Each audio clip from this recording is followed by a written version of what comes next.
السلام عليكم، كي دايرين؟ لاباس عليكم؟ اش اخباركم؟ اليوم ان شاء الله جيت نشارك معكم واحد الكيك ساهل. تبعوا معايا لا فيديو من الاول حتى الاخر باش نكتشفوا المقادير وطريقه التحضير.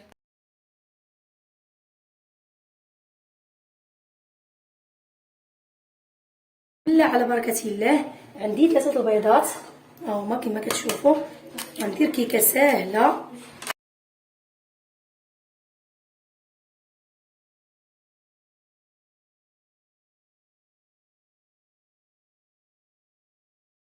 غندير واحد كاس ديال السنيده ونضرب شويه شويه.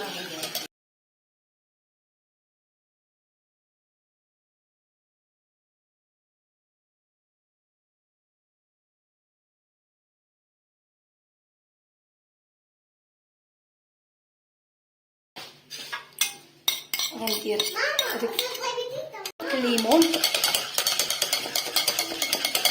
وغنحرك مزيان، وغنزيد واحد العصير ديال الليمون ها هو غنحركو مزيان.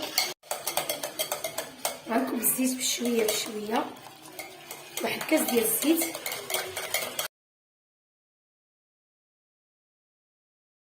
ندير واحد دانون فاني.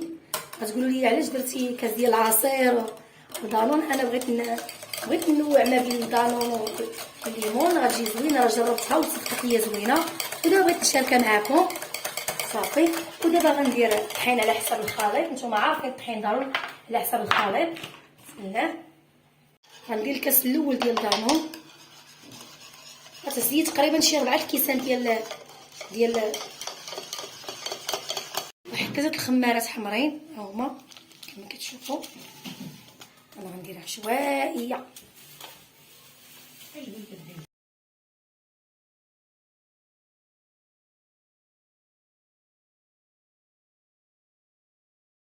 واحد المعلقه ديال الخل ها هي اللي كتعجبني الكيكه وكتجيبها خفيفه.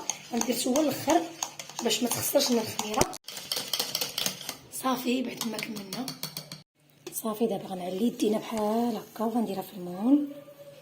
صافي وغندخلها الفران. كنا مشعله الفران من قبل.